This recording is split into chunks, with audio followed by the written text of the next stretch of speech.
Hello साथियों, प्रभात आनंद biology classes में आपका हार्दिक स्वागत है। मैं हूं प्रदीप कुमार। आज हम चर्चा करेंगे जीवधारियों के वर्गीकरण के बारे में। हमने अपनी सरलता के लिए जितने भी जीव अब तक खोजे गए हैं उनको अलग अलग समूहों में बांट के रखा है और अपनी सरलता के अनुसार, अपनी समझ के अनुसार हम उनके लक्षणों के हिसाब से अलग अलग समूह में रखने की जो विधि है उसको हम वर्गीकरण कहते हैं। समय समय पर अलग अलग वैज्ञानिकों ने अलग अलग वर्गीकरण दिए हैं। उनमें से एक वर्गीकरण है 1969 में R.H. व्हिटेकर द्वारा दिया गया 5 किंगडम क्लासिफिकेशन। 5 किंगडम क्लासिफिकेशन में उन्होंने सभी जीवों को 5 किंगडम में रखा है। तो उन्होंने 5 जो किंगडम हैं उनमें पहला किंगडम है किंगडम मोनेरा, दूसरा किंगडम है किंगडम प्रोटिस्टा, तीसरा किंगडम है फंजाई, चौथा किंगडम है प्लांटी और पांचवा किंगडम है एनिमेलिया। अब हम थोड़ा इन पर विस्तृत चर्चा करेंगे। मोनेरा, पहला किंगडम है मोनेरा। तो मोनेरा में उन जीवों को रखा है जो केवल एक कोशिका से मिलकर बने हैं। ऐसे जीव जो केवल एक कोशिका से मिलकर बने हैं और उनकी जो कोशिका है वो प्रोकैरियोटिक टाइप की है। उनकी कोशिका प्रोकैरियोटिक टाइप की। प्रोकैरियोटिक का मतलब होता है, प्रो मीन्स प्रिमिटिव और कैरियो माने न्यूक्लियस। ऐसी कोशिका जिसका न्यूक्लियस प्रिमिटिव टाइप का, प्राचीन टाइप का, पुराने टाइप का है, जो कम डेवलप्ड टाइप का है, ऐसी कोशिकाओं को प्रोकैरियोटिक कोशिकाएं बोलते हैं। तो वो जीव जो केवल एक कोशिका से मिलकर बने हैं और उनकी कोशिका प्रोकैरियोटिक टाइप की है, ऐसे जीवों को मोनेरा किंगडम में उन्होंने रखा है। इसमें जितने भी बैक्टीरिया हैं, जितने भी साइनोबैक्टीरिया हैं, ऐसे जीव इसमें रखे गए हैं। दूसरा किंगडम है किंगडम प्रोटिस्टा या प्रोटोक्टिस्टा। जो प्रोटिस्टा जो टर्म है ये दिया था हैकल ने 1886 में।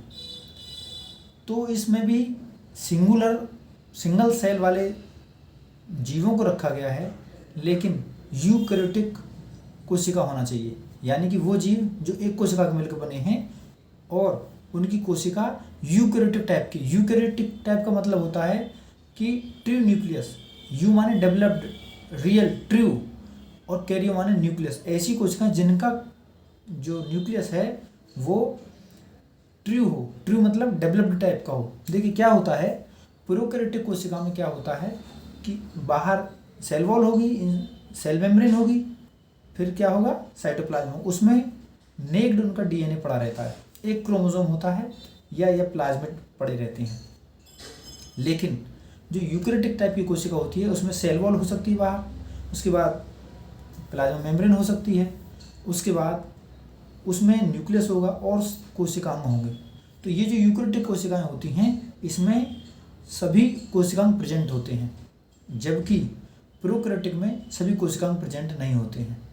उसका न्यूक्लियस भी नहीं होता, खाली उसका डीएनए, उसका जो न्यूक्लिक एसिड है वो साइटोप्लाज्म में नेक्ड अवस्था में पड़ा रहता है। तो ऐसे जीव जिनकी कोशिकाएं प्रोकैरियोटिक टाइप की हैं और सिंगल सेल से बने हैं उनको हमने प्रोटिस्टा में रखा है। जैसे अमीबा है, युग्लिना है, आदि इन जीवों को हमने प्रोटिस्टा में रखा है। तीसरा किंगडम आता है फंजाई का। किंगडम फंजाई में हमने उन जीवों को रखा है जो पौधे जैसे स्ट्रक्चर हो सकती है उनकी, लेकिन उनमें फोटोसिंथेटिक पिगमेंट नहीं पाया जाता, इसलिए वो फोटोसिंथेसिस नहीं कर सकते। इसमें हमने सभी फंजाई को रखा, जैसे राइजोपस है, म्यूकर है, जितनी फंजाइयाँ, मशरूम वगैरह जितनी भी फंजाइयाँ हैं, पेंसिलिन वगैरह, इन सबको हमने किंगडम फंजाई में रखा है। और ये सड़े गले पदार्थों से अपना भोजन प्राप्त करती हैं। इनकी सेल वॉल काइटिन से मिलकर बनी हुई होती है। इसके बाद अगला किंगडम आता है किंगडम प्लांटी। प्लांटी में ऐसे जीव जिनकी कोशिका प्रोकैरियोटिक टाइप की नहीं, यूकैरियोटिक टाइप की है। ऐसे जीव जिनकी कोशिका यूकैरियोटिक टाइप की है और इनका शरीर बहुत सारी कोशिकाओं से मिलकर बना है, यानी कि जितने भी हरे पौधे हैं इन सबको हमने किंगडम प्लांटी में रखा है। इनकी कोशिका भी यूकैरियोटिक टाइप की है और ये बहुत सारी कोशिकाओं से मिलकर, जितने भी हरे पौधे हैं सबको किंगडम प्लांटी में रखा है। इनमें क्लोरोफिल पाया जाता है और ये क्लोरोफिल पिगमेंट की वजह से सूर्य के प्रकाश में अपना भोजन स्वयं बना लेते हैं।